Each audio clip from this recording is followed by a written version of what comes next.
guys. The law firm, Johnson, and Irvin. Johnson, and Irvin. It's my money, and I want it now. 45, 50, 45, 40, 35, 30. He's going to go. Holy cow. Big Red Junkies. Day by day. He gets better and better. He gets better and better. Give it JPB.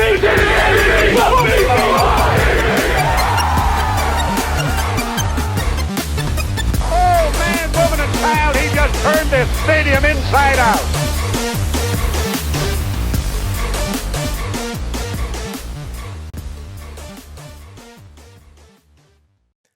It's fucking game month, dude. Or the other one. Fuck yeah! Exactly. Dude, we are, what, 3 weeks away now? Yeah. Absolutely. 3 weeks. Yeah, because this is, so we're recording this the Monday or the Wednesday night of August 7th. This will be coming out tomorrow morning. Yep. So I am fucking fired up as all hell. I've been waiting for these shows, the ones where we're actually, like, we did a big Big Ten preview last week. Yeah. And you know what? It was fun. Next year, we're doing that in 2 shows. Yeah. There's too many teams. Or we're just going to do it shorter, period. Maybe I could stop looking at the schedule every 5 seconds, but... Well, we also had a lot of drinks, so we were kind of drowning around. The end got long. It was a fun show, but we're a Nebraska football podcast. Yeah. I that's fine. We can preview the Big Ten, but I like talking to Huskers. Yeah. And that's what we're doing right now. And with our new buttons and everything else, if Matt's not gonna, on shows that Matt's not going to be here, we need to have one of those buttons with the the beer cracking? the beer cans. Yeah. There we go, Matt. We've got an assignment for next time you're back, man. We got to get that recorded up close to the mic. Yes, we'll get that done. We're talking offense, man. This is the offensive preview. Hopefully, we're not too offensive with it, but I don't think there's going to be near as much as there would have been, should have been last year to be offensive about. Well, last year's offense was offensive, yes. And scrubbing that will be... And not just offensive to us. It was offensive to football, the history of the sport. Yes. Only overshadowed by Iowa. Yeah, true. We were protected. It could be, Iowa shielded us. They did us a favor last year. But it could be 6 of one, half dozen of the other, because Iowa didn't have 31 turnovers. True. On offense. True, so and they were still that bad. Yeah, so, you know. That was a difference in wins, though. Yeah, true.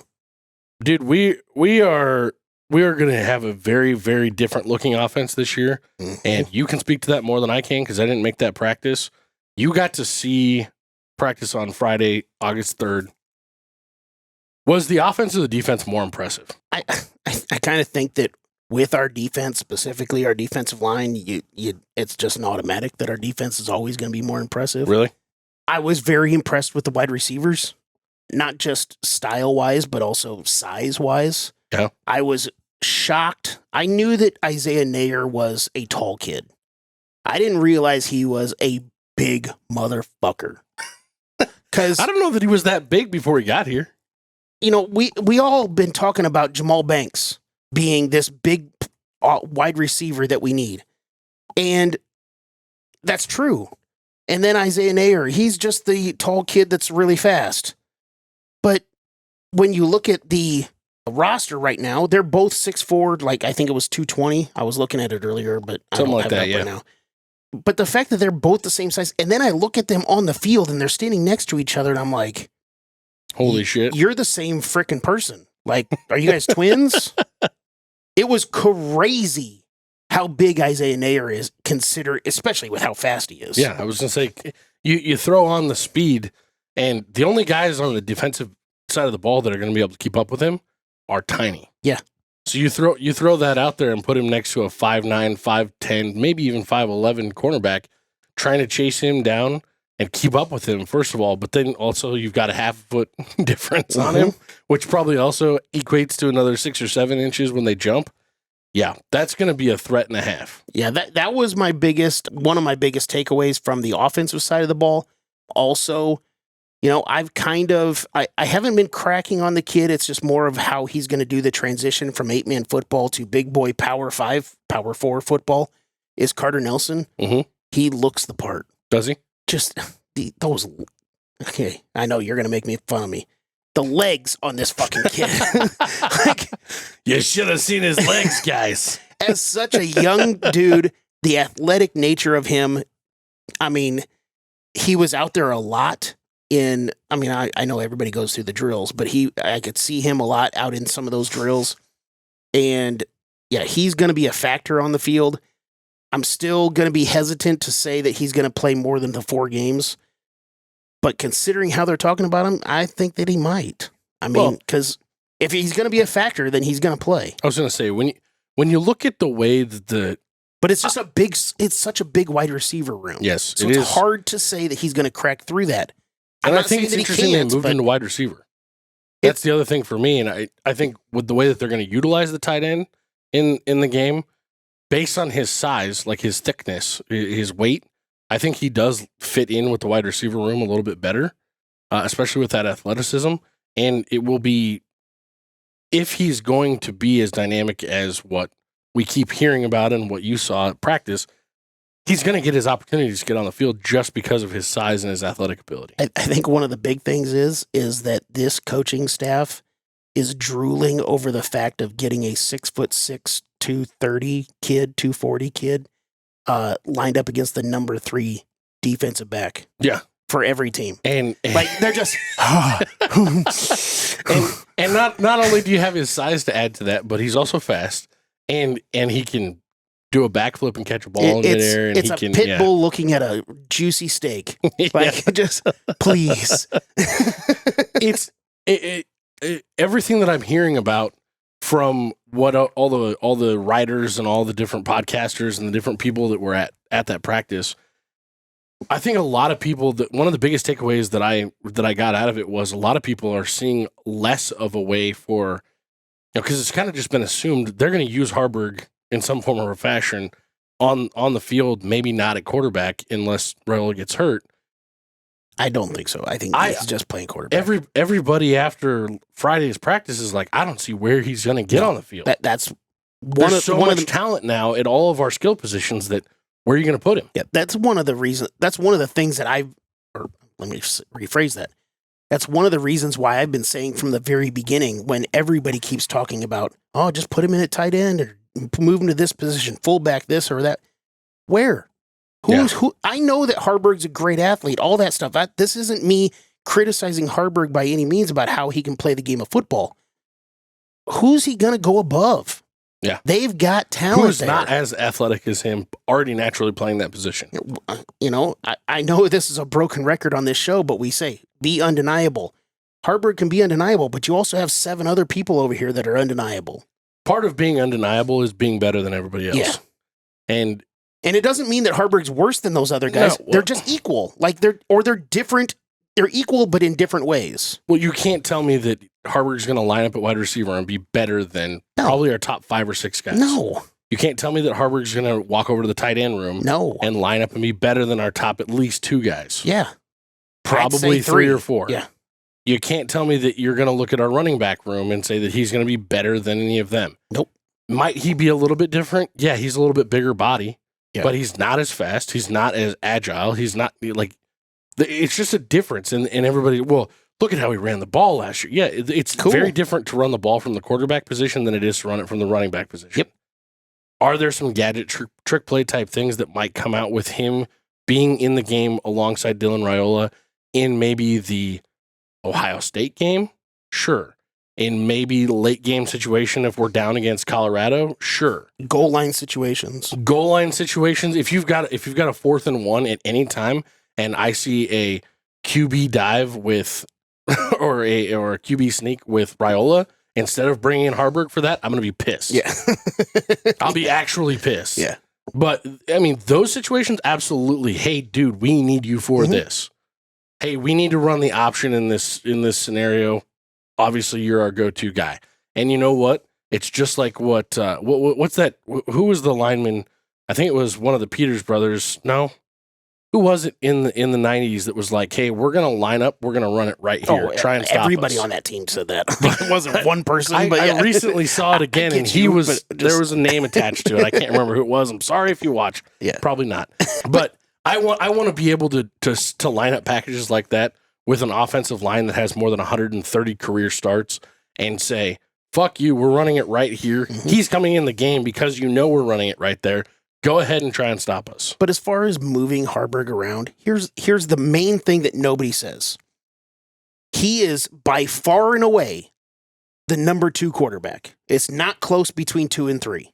No matter who. See, now, several people that I have heard talk about this thought that going into Friday and now think Gramstead has a really good shot at being the guy that comes in late in games if Rhule gets hurt. I disagree, but he's the number 2 starting quarterback. You do not put the backup quarterback in situations as far as like putting him in at tight end or wide receiver or running back. The situations that you were talking about, short yardage, things like that, different coming in as a quarterback is a different conversation. Yeah. You don't put your backup quarterback in situations that might injure the player. Yeah. So no, he's not playing other positions. Well, speaking of a position, I want to get into a position group. Let's start with the wide receivers. We kind of already talked about them a little bit. I think there's a pretty clear number 1 and 2 wide receiver at Banks and Nair. You're going to see Banks get a lot more of that wide receiver 1 look because typically they're going to be fully outside, and they're going to be the possession guy. Nair, we've already said, can take the top off. The dude seems extremely versatile for a guy of that size, but to be able to have 6'4" giants on the outside, and then you still have to find a spot for Jalen Lloyd, who is faster than Nair. And yeah, he's a smaller guy, but you've got 2 dudes that can run a sub 440 that are going to line up on the same side of the field. Not to mention, you still got Malachi Coleman sitting there going, hey, by the way, freshman freaks list last year, 6'5", I run a 4.39 or 4.38. Where are you going to put me? Oh, and like you just mentioned, Carter Nelson's now 6'6" in the room. And the spring game phenom, Ja'Cory Barney. Yeah, the true freshman. And you have this true freshman out of Miami that you can't not put him on the field if you expect to bring all of his boys that are still waiting back in Miami for next year. And you still have an Alex Bullock who can catch the ball. You still have Janarian Bonner, who they are absolutely in love with. Somebody said that they moved him now back to the fullback position only because they kind of just want to be able to get him on the field, like kind of a Swiss Army knife type guy. You know, you've got guys like that. Isaiah Garcia Castaneda coming back from an injury. Like, you have so many freaking guys. They've spent the 2 last weeks. Isaiah Garcia Castaneda has gone on the radio. He's been doing some rounds. I mean, I think in this room, he was looked at as a savior transfer 2 years ago. Mm-hmm. He's had some injuries, and I think even if he is, like he said it himself, I'm healthier now. I'm in better shape now than I've ever been in my entire life. I respect the hell out of that, but at the same time, from an athletic freak standpoint, you don't fit in this room as much. No, he does not. I mean, body type wise, he's as close to Jalen Lloyd as anybody, but he's not as fast. Yeah, and I mean, just from a sheer number standpoint, I feel like he's a guy on the outside looking in, but I also heard he's getting some work back catching returns. He was back there, yeah.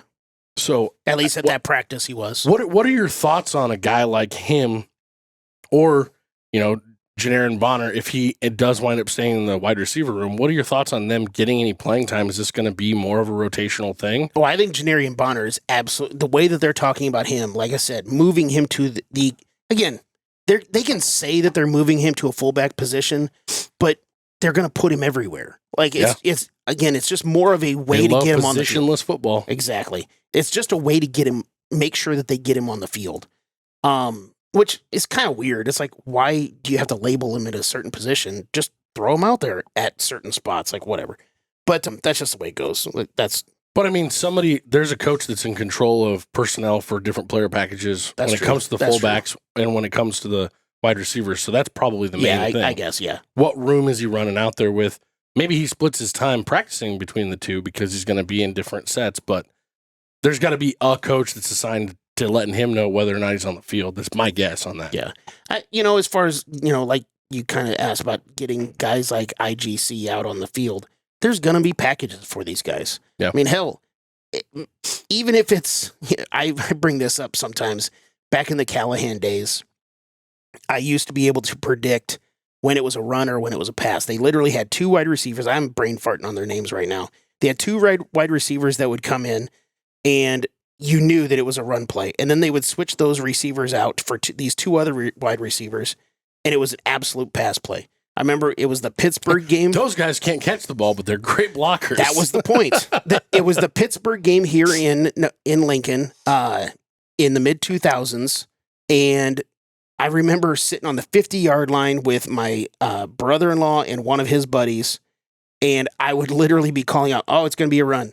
And then I'd see who was in. Oh, it's going to be a pass. And after about 10 or 15 of those, these guys right in front of us turned around and looked at me like, how the fuck are you doing that? I'm like, just watch these two players. Just like, look at it. It's pretty obvious, guys. And if I can pick up on it, obviously the opposing coaches are. I would assume that the Pittsburgh defense picked up on it too. Like, if dumb me can figure it out, so can the opposing defenses. But I mean, it could be a situation like that where IGC gets in on certain packages, and whether it's actually for him to get the ball or for him to block, I don't know. But I think he'll get worked in. My only other question on that would be, we still have to get numbers down slightly to get to that 120 number. True.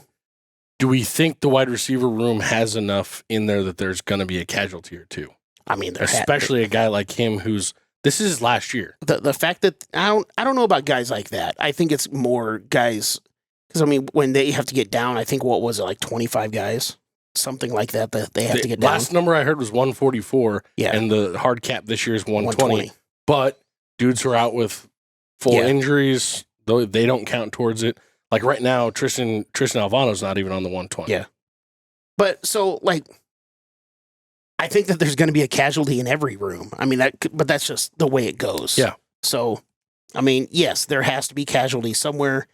I don't know that a guy like IGC would be one of those guys, because I think his experience and everything else is a big factor on this team. Yeah. Looking at the tight ends. Hold on. Before we move from wide receiver. Oh, you had a Malachi Coleman story. I have to tell this Malachi Coleman story from, and anybody that's watching that went to the practice on Saturday, I hope that you saw the same thing I did. So they were doing this. I know you'll love this part because it's a Belichick perimeter drill. Yep, I heard about it. And so they have two wide receivers on the outside. The quarterback is in like a shotgun formation, and it's just these guys. So there's no like line or anything like that. And the running back is standing right next to the shotgun. And it's a swing pass to the running back. Sure. You got two defensive backs on the receiver and a safety in the middle. And basically the receivers have to block the defensive backs, and the running back has to get around the safety, all that stuff. They have one play, Malachi Coleman completely whiffs his defensive back, and the running back gets blown up right away. And was this a lack of effort thing, or was it just a miss? A little bit of both, to be completely honest. I mean, he kind of got lazy on it, and the dude ran right by him. Oh, no. I mean, the defensive guy could have made a good move, too, but it was just kind of like, whoops. Malachi Coleman heard about it very loudly, and literally every play after that, specifically in this drill, he was putting fools in the dirt. And when I say he was putting fools in the dirt, they had to blow the whistle many, many, many times before he stopped blocking the guy that was in front of him. Good. And there was a lot of jawing back and forth. Like when the defensive back would go back to the sideline, Malachi was still saying, you can come back out here in just a little bit. Let's go. Well, man, if you remember, before he was catching any balls last year, they were talking about how his blocking prowess out there, and they were gushing over the fact that as a true freshman, he was out there pushing dudes around. But even coming out of high school, and you know this, I'm not trying to be mean to the kid because I never saw him play in high school, but there was some questions about his physicality coming out of high school. His toughness, yeah. Yeah. And what I saw on Saturday, and it wasn't just that, so then they did another drill later on, and it, basically long passes to the corner of the end zones and stuff like that. And he went up and caught this ball on one of the defensive backs, and the defensive back goes to the ground, and he stands over him, and he walks over him. I mean, first he was standing next to him. NBA Finals type. Yeah.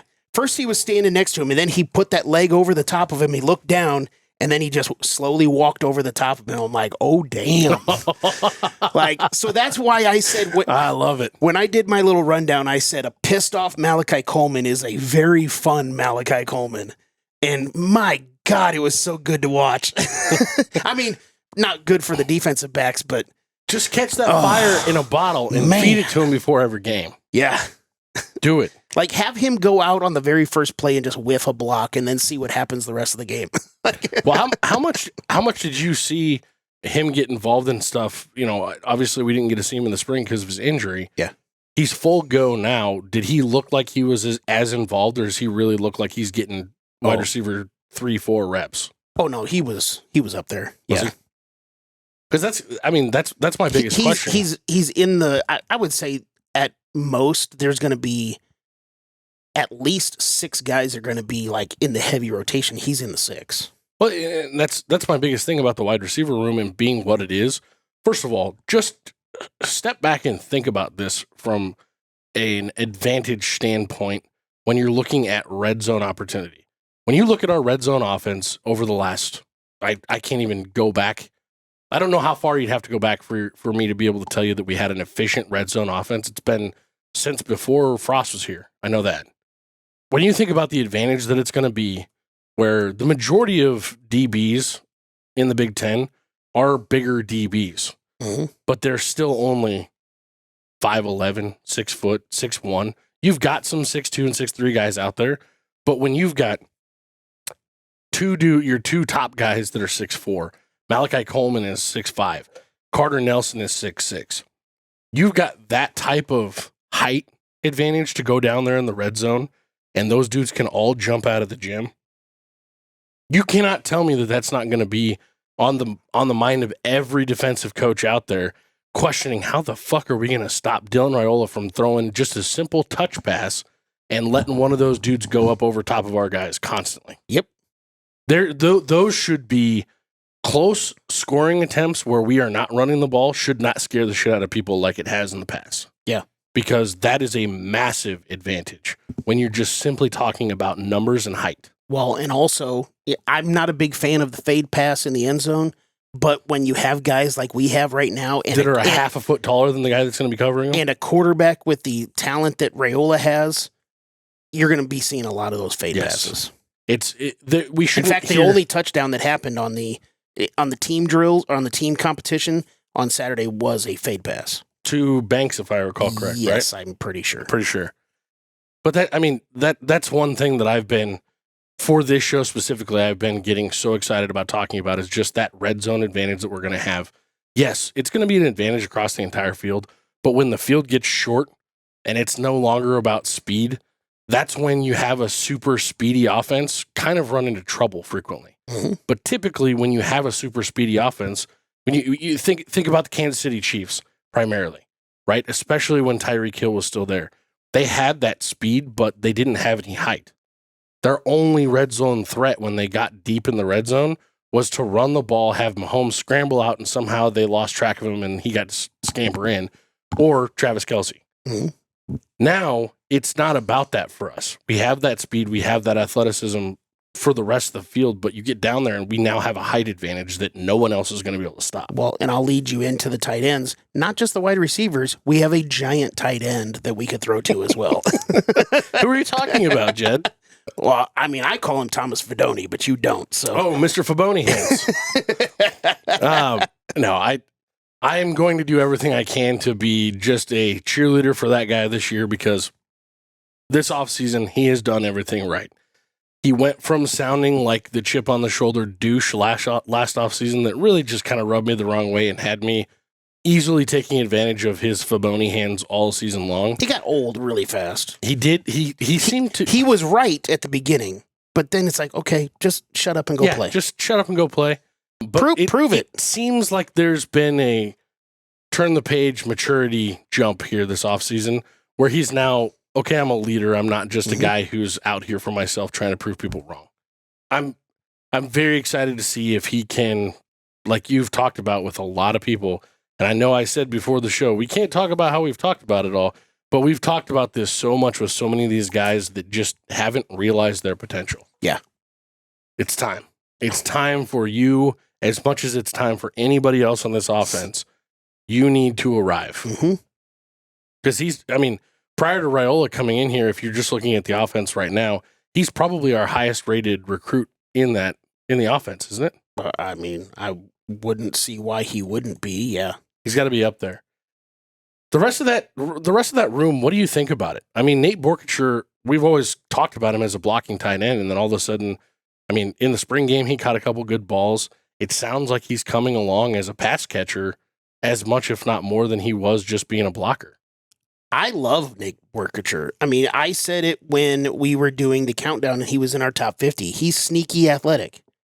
Yeah. You know, no disrespect to you, Nate, but when you look at you, you don't really, you don't scream, hey, I can run. Yeah. But then you put the ball in his hands and he's getting yards. He's moving, yeah. So he's smooth. Yes. He's smooth athletic. I'll put it that way. It's like butter that's been sitting out and it's hot. Smooth. Okay. It's not melted. I'm not saying melted, but smooth. Smears well.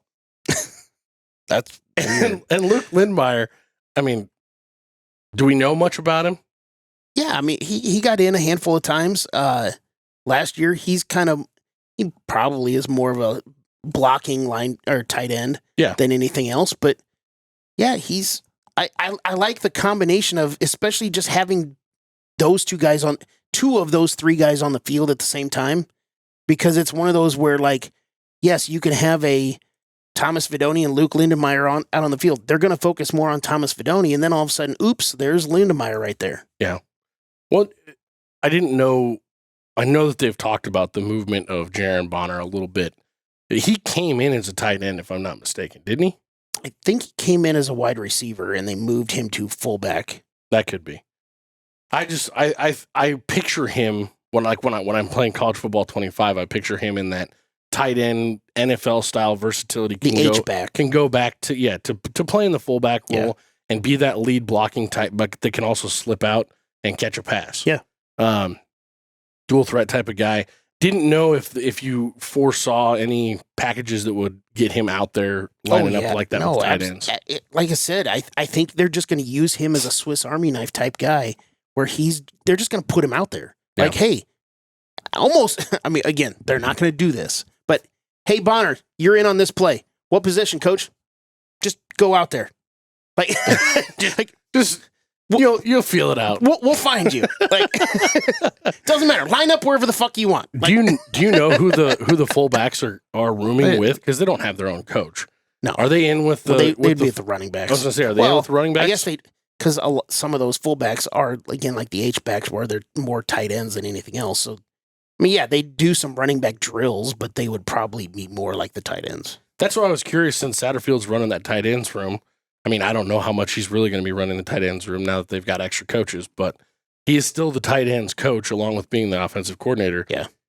That might lend itself to him being even more involved in that side of things. Yeah, I mean, even we say he moved to fullback, there isn't actually a fullback on the roster. Like, they don't have it as the position. I thought they had Liebertritt listed as that, or is he still listed as I'm a looking tight at end? the thing now, and I don't see a fullback on any of this stuff. So, well, there you go.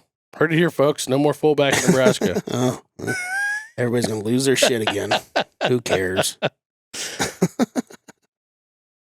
Next, I want to talk about the offensive line because we're leaving the quarterbacks for last. Yeah.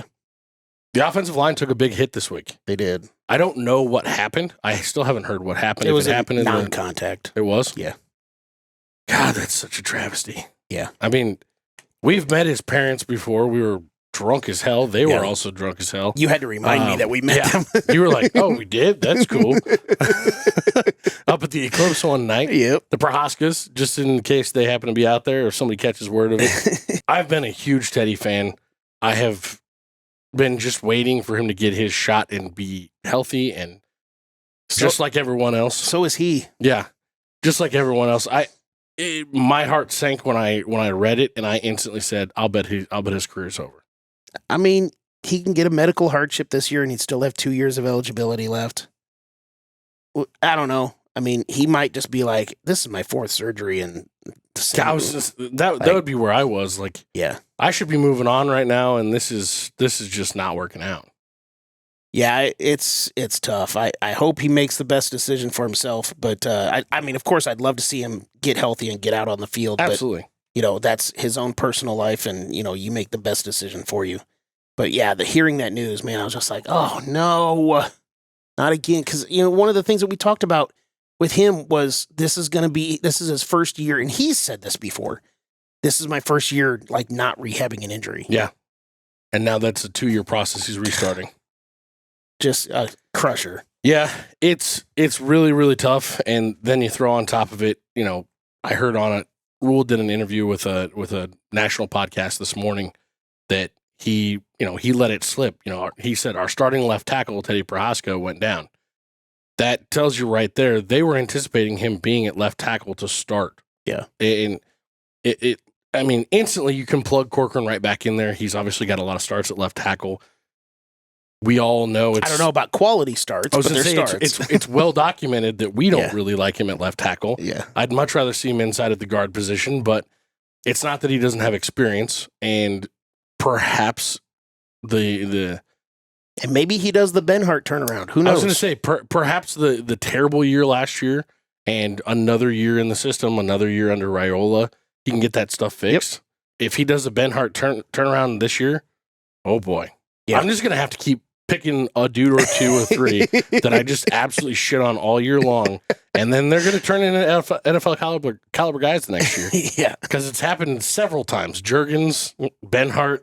Yeah. Fedoni, you're up next, man. Yep. It's all on you this year. The rest of the offensive line, from a starting unit wise, what are your thoughts? Like, now that we know Corcoran's probably back at left tackle, obviously we've got Ben Hart at right tackle, Ben Scott at center. I heard the guys over at Husker Online, Sean Callahan, kind of threw a crazy one out there. At least I think of it as crazy. But he was like, Ben Scott started that's several the dumbest games. fucking thing I've ever heard in my life. He said Ben Scott started several games at left tackle at Arizona State. Cool. You think he'd slide out there? I'm like, why would you in fall camp shake up the most important connection? Like, that's a bigger football connection, the center to the quarterback, than center to running back or anything else. I understand how important the left tackle is. Having, again, so quickly, so soon before the season starts, you're going to upset the apple cart with a true freshman quarterback that has been taking snaps from this really good fucking center, one of the best centers returning in the entire conference, and you're going to switch that around? Like, get the fuck out of here. When I heard it, I was like, Jed's going to have fun with this one. I'm going to throw it at him. Oh, no, I didn't know it was him that said it. I heard that it was some message board idiots that were saying it. But maybe that's where Callahan got it. But I was listening to it last night. It was their big review of Friday night's stuff. And the Prohaska news had already been out there. And so they were spitballing with this. He's like, well, what about this, guys? He's got experience starting in D1 ball at left tackle. It's like, cool. Yeah, Corcoran has way more. And, I'm guessing if they wanted Ben Scott to come in, Ben Scott's also small to be a left tackle. Like, he's a small guy to be a left tackle. He also hasn't done it in like 3 years. Yeah. So the last 2 years he's been a center. So I don't see it personally. And I think he's too important at his current position to move out of there. I also think there's other guys that you can try there if Corcoran's just not cutting it. Yeah. I don't understand even remotely having that conversation. But. Yeah. It's weird, but you're fully convinced Mazuka's our right guard coming in, no doubt. Yeah. I think from the center to the right side is solid. Like, I got no problems. I love Justin Evans as the left guard, but he hasn't done it for an entire season yet. Sure. As far as full time. So we'll see. And then you got the Corcoran at the left tackle, possibly a Gunnar Gatula, who's a redshirt freshman, who they talked up a lot last year, who was the backup left tackle last year, even as a true freshman. Until Prohaska got healthy enough. Well, but still, he was, for most of the season last year, Gunnar Gatula was the backup left tackle. And they praised him like crazy all of last year and through spring practice on how well he was doing. Now, he has zero experience, so who knows? Especially, again, we all know how important the left tackle position is, especially trying to cover for a true freshman phenom quarterback that you need protected. So, the left side is a little sketchy, but I got no problems with the right side.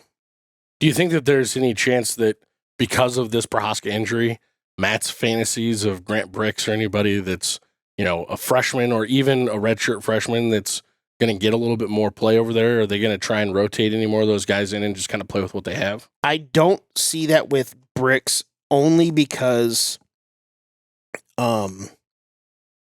in high school, he didn't do a whole lot of pass blocking. So he also was at a small school in Iowa. Yeah, but I mean, he can be a road grader for the running game, but if you can't pass block, especially at the left tackle position, that's going to be a problem. Yeah. Especially with how much they're probably going to throw the ball around. Yeah. So I love Grant Bricks. I love the potential of Grant Bricks in the future, but not right now, no. Anybody else out there from an offensive line standpoint that's kind of as a backup that you are excited to see what they're going to offer as a backup this year? Well, I don't know if backup, because I guess we should also, since we talked about the Justin Evans stuff at left guard, Henry Latowski, who did not practice in that practice on Saturday, he didn't practice just because I think it was an ankle, nothing serious or whatever else, but he's going to be a major factor on the offensive line as well. So I wouldn't necessarily say he's a backup. He's definitely in the rotation of the guys that are going to be playing that guard spot. He's another guy to be bringing up, but otherwise, it's as much as we like to tout the experience of our starters on the offensive line, behind them, it's a lot of inexperience. Yeah. A lot of inexperience. But we've also talked about a lot of the experience that we have on the offensive line is not necessarily great experience. No. So it'll be interesting to see. We've recruited well the last 2 years. We've brought in a couple of transfer guys. It'll be interesting to see if any of them, do any of them become undeniable like we keep talking about. We see it all over the field where freshmen can get in there. I don't know if offensive line's a place where you can really do that in this system, especially with some of the body types that are coming in. But if I'm gonna throw any true freshman name out there, I've said it before, I'll say it again. I don't think it's gonna be Grant Bricks. I think it would be Gibson Pyle that might get a shot to get out there and get on there, just because of the fact that his body is a little bit more ready. He played in the highest division of Texas football out there at an extremely high level, and he was really good there. Wasn't as high of a recruitment ranking as Grant Bricks, but the dude has a lot more big-time football experience. I get it. I just don't think that there's going to be what it takes for a true freshman offensive lineman to play, not just at Nebraska, but in the Big Ten, is a giant step. I just don't see, as far as significant time. Sure. I would say more of guys like Tyler, I always say it differently. It's whether it's Knock or Canuck. Knack. Okay. Knack. Okay. Well, and by the way, he got into a little skirmish on the Saturday practice. And Really? And I heard that there was some dust-ups. And Rhule got in his face. And then once Rhule left his face, Donovan Raiola got in his face. Oh, boy. And then Who was he dusting up with? It was kind of a pile of people. But then it was also funny. So at the end of the practice, they did a little thing where they had the offense on one sideline, the defense on the other, and they were going to do gassers. But Rhule was calling out guys, and they said, okay, we're going to do a little competition. I'm going to call out one person on each side. If you catch the punt, then one gasser gets taken off of each side that needs to go. So the first guy that they called out was Nash. Of course, they're going to call out guys that don't catch punts or whatever else. So he called out Nash, and he didn't catch it. And then they called out Bryce Benhart, and I don't think he caught it. I don't really remember.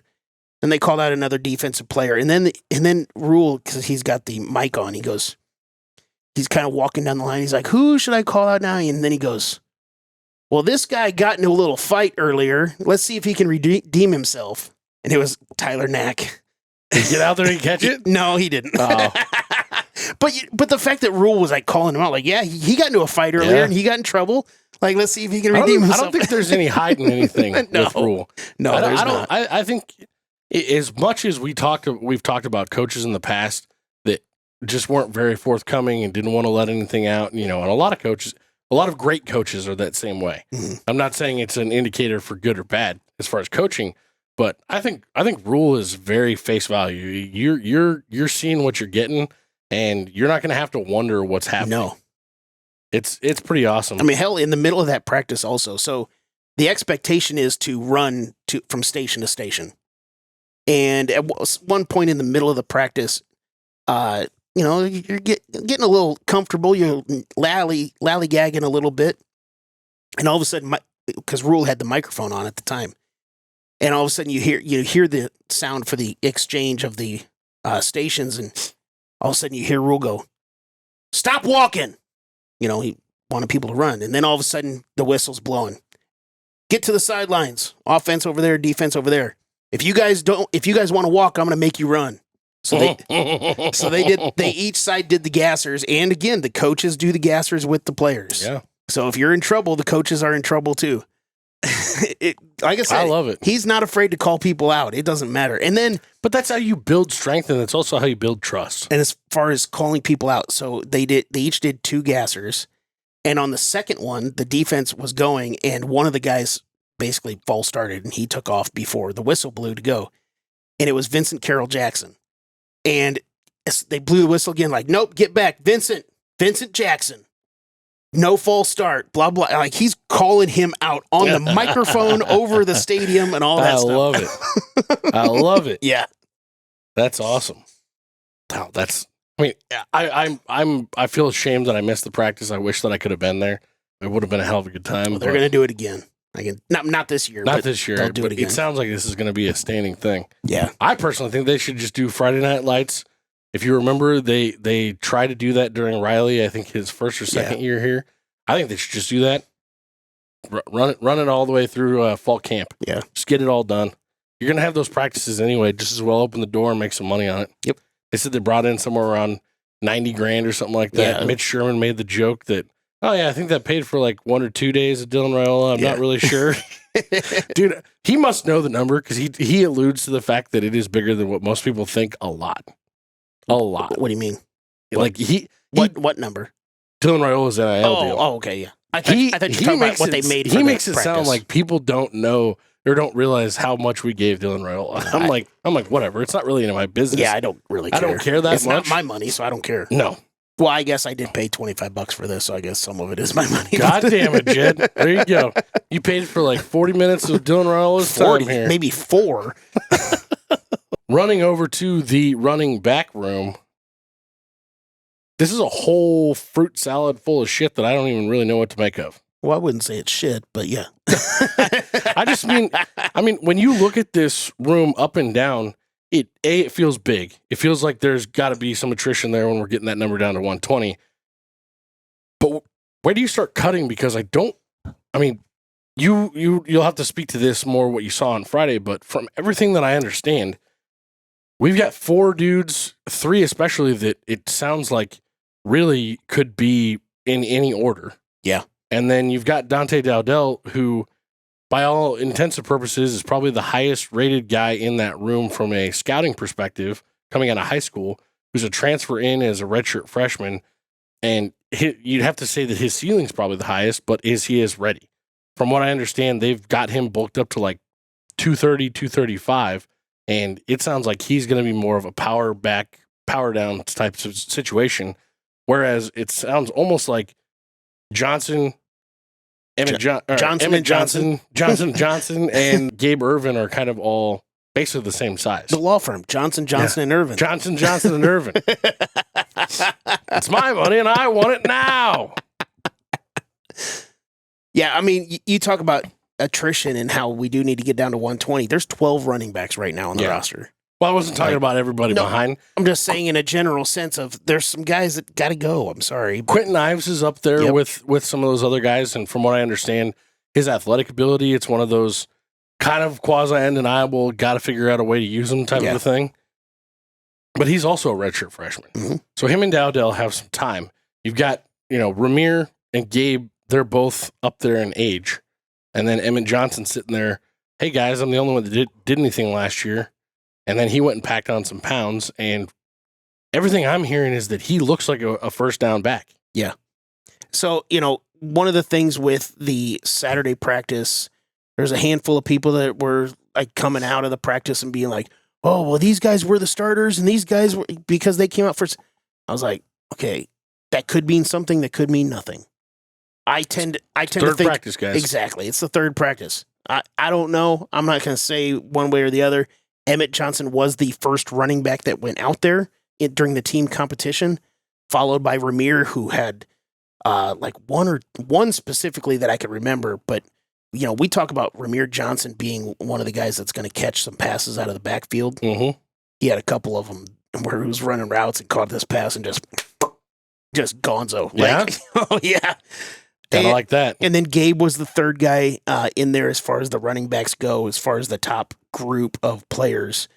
But he's still coming back. He's working his way back from injury. Yeah.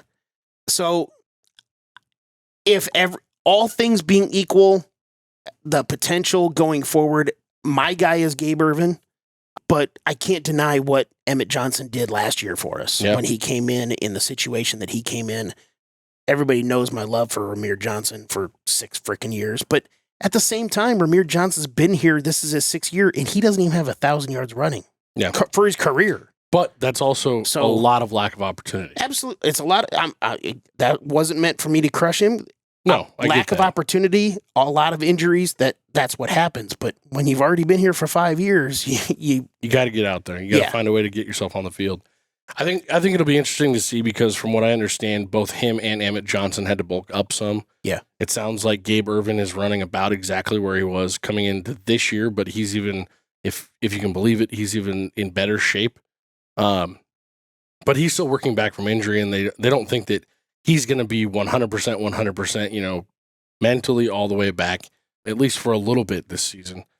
And then, like I said, you look at Dowdell, who is by far the biggest guy in the room now.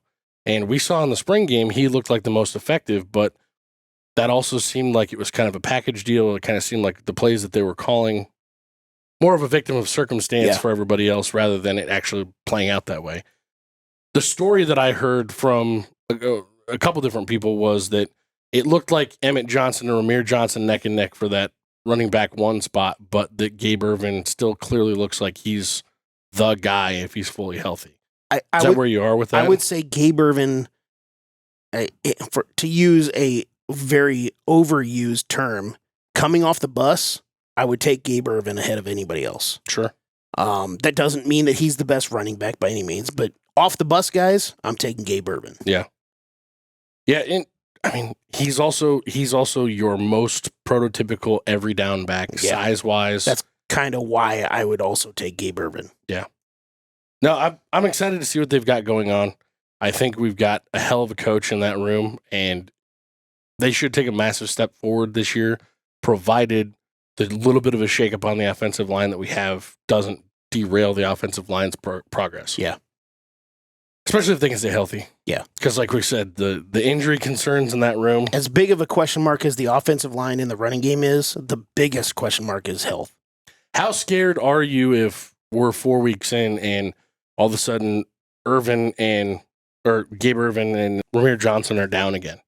Are you as scared as you were last year having Emmett Johnson, Dowdell, and Quentin Ives in there as your 1, 2, and 3? I will say no, only because what we've seen from Emmett Johnson so far. But as far as behind Emmett Johnson, because we have not seen Dowdell or Quentin Ives, and even a Mekhi Nelson who played really well in the practice on Saturday, that lack of inexperience behind Emmett Johnson in the scenario that you just brought up scares me. But with what Emmett Johnson was able to do last year, no, I'm not too terribly worried about it. Awesome. Now we're on to the quarterbacks. Yes. The big one that everybody wants to hear about. Yep. Heinrich Haarberg. Heinrich Haarberg. Everybody wants to talk about Heinrich Haarberg. So you're the first person that I've heard say after that practice that Haarberg is the clear-cut number 2. Because a lot of people talked about the guy who transferred in from Jalen Gramstad. Yeah, Jalen Gramstad. 60-year guy, NAIA Player of the Year. He's played in some championships. He's like 25-1 as a starter in college. The guy's got a lot of game experience, but it's against nobodies. Yeah, he looked good. This isn't me criticizing him by any means whatsoever. If you're him coming from, middle of buttfuck nowhere, something NAIA school, and you're looking at this wide receiver room, yeah, no kidding. Are you kind of like a little kid on Christmas? It's like, wow, this wide receiver room is almost a whole foot taller on average than my former guys. Is my arm speed able to get the ball there in time for them to run out of the building? I'll bet timing is a big factor for him. That, and he probably had a lot more time to screw around back there because of the defenses he was playing. Yeah, but you think there's a clear gap there? I do. I saw a handful of really good throws by Heinrich Haarberg. Also, when you mix in the running ability of Heinrich Haarberg with the the uptick of the way he's able to pass the ball, yeah, I could be called a little bit biased towards the Heinrich Haarberg stuff because I liked him anyway. And that's fine, but no, I didn't think it was really that close. If you think that the goal with Satterfield's play calling is to keep the offense running the exact same if Raiola goes down, do you think that's still the case, or do you think it leans more Gramstad's way? I think that the experience that Satterfield has coming off of last year with manipulating his offense, I'm not saying that let's just say, unfortunately, something happens with Dylan Raiola and Haarberg has to come in there. I don't believe that they will go all the way back to what they did last year. They will add some stuff to that, to what they want to do now. I think that the experience that he has with those plays in his back pocket to be able to mix in what they truly want to do this year now and also going forward, I think that's in Haarberg's bag right now. Gotcha. That's why I'm not. Yeah, I don't think it's really that close between Haarberg and whoever, whether it's Kalen or Gramstad, which it's probably Gramstad. But well, I mean, I think Rhule's going to do everything he can in some of the games this year where we've got a lead at the end of a game to get Kalen 4 games worth of experience. At least get him on the field for a quarter in those games to do some of that stuff. But I think the idea with him has to be, you love his mental aspect. You love, if anything, if he came here because he has aspirations of being a coach, which by all indications and the way that he talks, if he's not cut out to go play in the NFL, coaching is definitely in his future. Yeah. Rhule recently talked about him as one of the fastest processors that he's ever seen on the field. That's high praise for a true freshman coming in. So if maybe the arm talent's not there, maybe whatever's not there, I've heard that he's put on almost 25 pounds this offseason as well. And he doesn't look like the chicken leg, skin and bones kid coming in that he was. But, if he's the number 4 guy that they're just going to try and get reps, it gets a little crowded unless him and Gramstad are just back there expecting that they're biding their time until they're going to get an opportunity to coach. I mean, I don't think Kalen's just sitting back there waiting to be a coach because he's a true freshman. Gramstad's and he's a Gramstad talent. He is a talent. Yeah, I don't think that that's a factor with Kalen. I think he's waiting his time to get the opportunity. I mean, it's not. This year is not his opportunity. The following years could possibly be his opportunity for whatever happens. Gramstad is more the coach on the field. That's his future and everything else. The Kalen stuff, that's way down the road. Yeah. It'll be interesting to see, with Dylan Raiola, the biggest thing that, I know I said it in our countdown show that's going to come out here next week. But the biggest thing that I'm excited with about him is not even anything he's done on the field so far. It's his leadership ability. Yeah. It's the fact that I watched the last 2 episodes of the Chasing 3, and every time you see, the whole team gathered and coaches are speaking, he's right in front of that coach, dead center, right in the middle of his guys.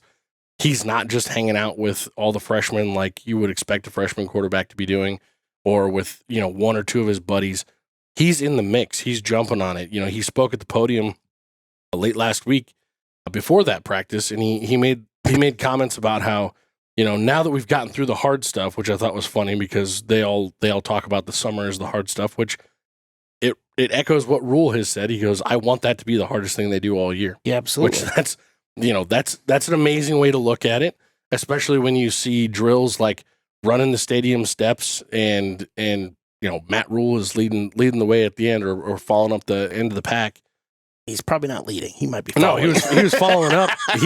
He went and ran it. It looked like after most of them were already down. But that's also an inspirational thing to show. But that you have your true freshman quarterback coming in, making the moves like taking his group of wide receivers down to Texas for a week, like taking his offensive line guys already out, like getting in and getting the work in as early as you possibly can and staying late. That interview that I talked about that I watched that Rhule did with the national guy this morning, he referenced that. He was specifically asked, how comfortable are you with starting Dylan Raiola week 1? He was smart enough not to ask, is Dylan Raiola the starter week 1? He said, how comfortable are you? And Matt Rhule said, I am absolutely comfortable. And that spoke volumes to me. just devil's advocate, if he would have said, how comfortable are you with Heinrich Harburg starting week 1, he would have said the same thing. He would have answered the same way. Potentially. Just saying. Potentially. Just playing devil's advocate No, there. but he also could have deflected the question a little bit more than Yes, he did. you're right. Yeah. And he could have said, we've got guys that I'm comfortable with starting week 1. Dylan would be one of them.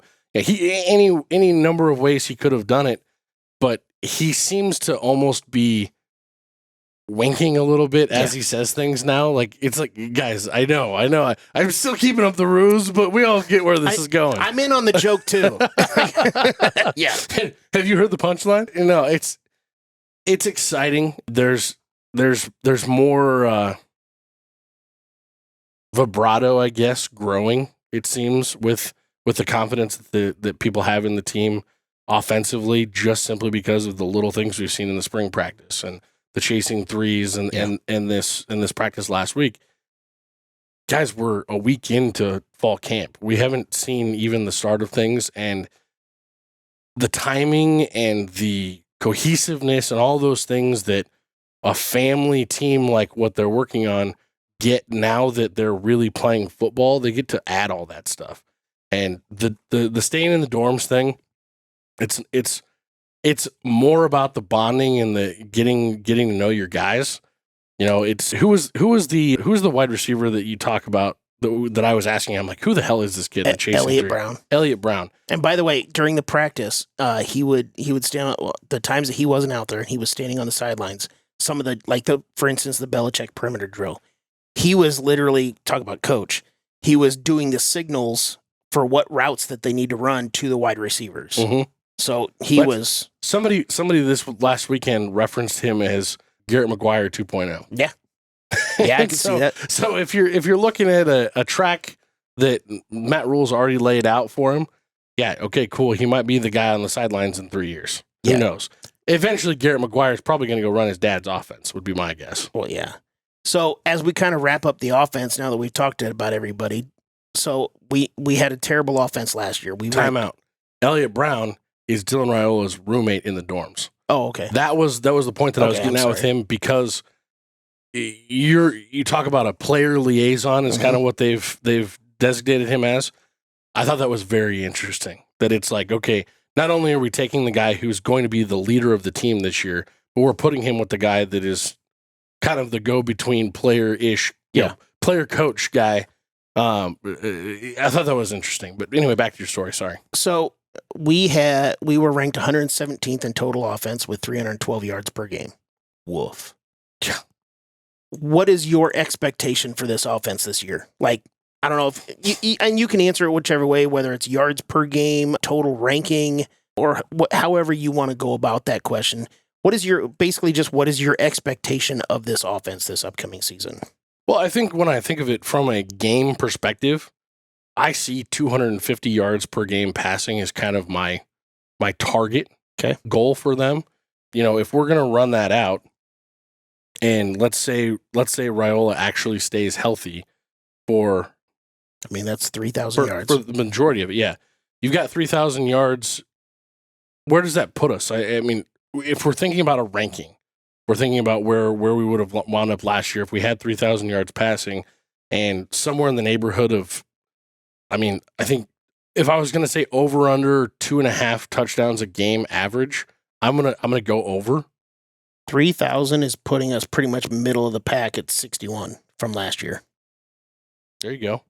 61, so from 62. a passing yards perspective, that's where I could see us. I think that with a combination of 2 or 3 guys in our running backs room, I see us putting up 12 to 1,500 yards on the ground from the running backs position. Obviously, we're going to cut the quarterback stuff way down, because I think we had 700, 800 yards from the quarterback position last year. Too many times the quarterback has led us in rushing over the last. And I wouldn't begin to tell you who I think the leading rusher is going to be, but it's going to be a running back this year. Oh, and it's absolutely. I don't if we have 3 guys go over 500 yards, I wouldn't be surprised, because I think the running game is still going to be a major factor. But I also see that the way that Satterfield has run his offense in other places with quarterbacks that are a little more high caliber, like what Rhule is going to put on the field, they also use the passing game a lot as an ancillary to the running game.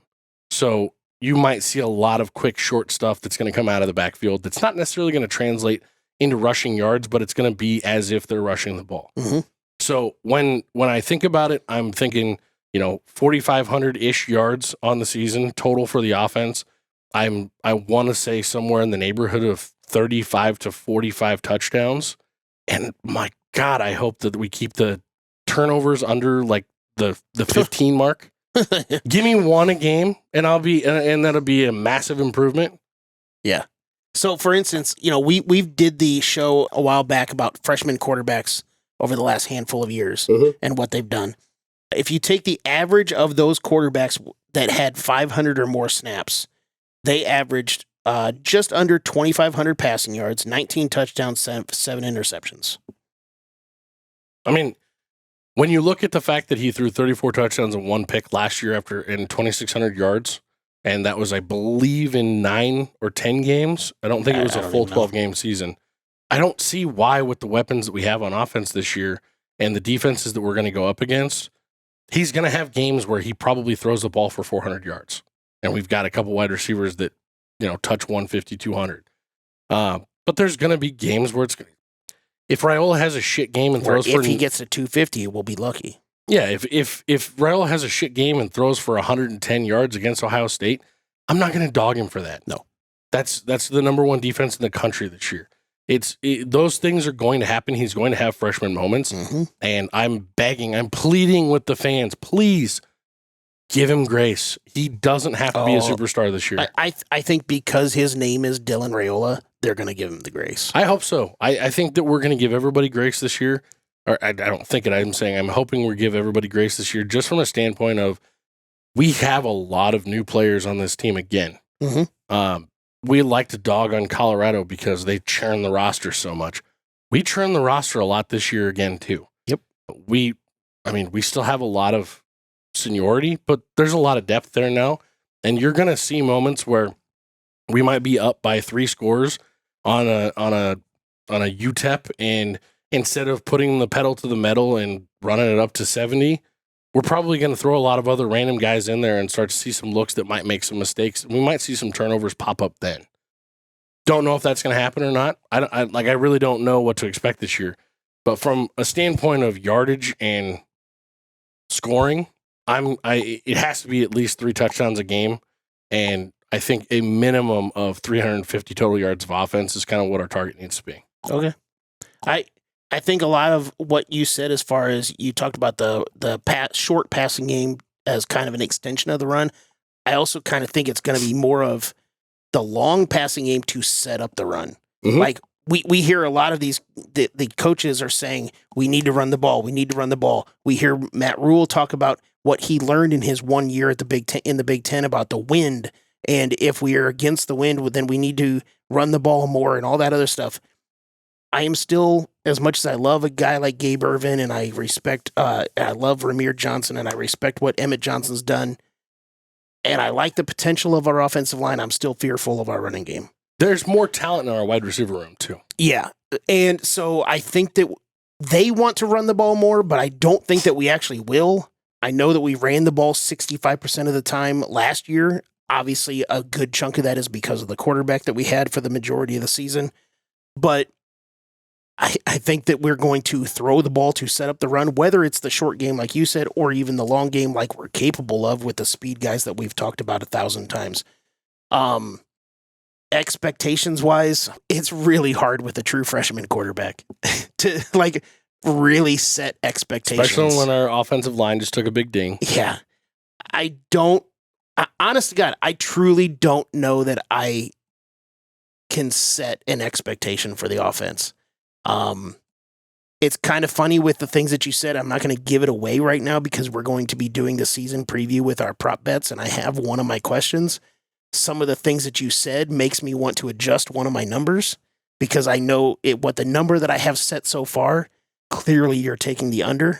You don't know what I'm talking about because I have no idea. You don't know these numbers right now. I was just going to say I was going to take the over, so this will be interesting. No, right now, I almost think that the number that I have initially is too high because I thought for sure if I said it, you'd be like, "Oh, that's way too low." Well, I will tell you Considering this what you right now. said, I'll tell You're you going this to right take the now. under, but I'll tell you this right now. From an expectation standpoint, I'm keeping my expectations low. wow, that's From weird. a fanboy perspective, Yeah. I'm dead serious about this. From a fanboy perspective, and I'm just going to go off the rails and get a little bit nerdy here. I have probably played more college football 25 than I would like to admit as a grown man, which you wouldn't like to admit any, but I'm talking about I'd be fine with at least 45 minutes a day. It's been more than that. It's kind of embarrassing. As a grown man with 2 kids. Yeah, a couple different. I'm doing this after the kids go to bed, but trust, there's been some nights where I'm stupidly awake much later than I should have been. It's funny because in the first season with them, and it's a video game. It is what it is. Yeah. But it's also a video game that if you're a person who digs into analytics and scouting, and you're a nerd about that stuff, you can't get more analytical from a scouting perspective than what they do for those games. Yeah. So there is some, I won't say it truth to what they tell you. There's a give and take or what there. you're going to see, but there's some value to that. Mhm. And so getting the chance to play with him, getting the chance to play with a guy who has been scouted to show the stats and the play style and things like that have gone through that, it has made my expectations enhance a little bit, just from a perspective of now that I've played with some other quarterbacks in the game, not a lot of them are as easy to play with as him. And so I've talked a lot about playing with Dylan Raiola. I'm sorry, that sounds weird. And if this soundbite gets cut out, it's going to sound real weird. Well, you would be the one cutting it out, so that would be really weird. I mean, if somebody else grabs me saying I've been playing with Dylan Raiola, I've been playing with you a lot, bro. But it just served to get me more excited about it. And if I was gonna just fanboy out and give you like a normal BJ expectation for this season, I would say he's probably gonna average closer to 325 a game. The kid's gonna have some 400 plus throwing games, and I mean, I could see a points improvement on our offense of 10 to 15 points this year. I could see a true jump of at least 10 to 12 being a realistic, no joke. Things are just so much different than what they were last year. If you think about how many, so we had 27 turnovers last year? 31. 31 turnovers last year. That's 31 possessions given away. 31 possessions given away where you had zero chance to score. Give Dylan Raiola an additional 15 of those. You're talking about how many extra points if they score on half of those. You're talking about at minimum you've got that'd be 45 extra points spread out over. So that right there by itself would be an additional 3.5 points, 3.25 points thrown on there just if we scored field goals on half of those.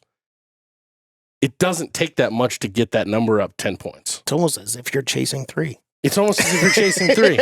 But I mean, seriously, that's actually a really funny correlation. No, that's great. That was the point of the show. That's why it's the called point that, of the show.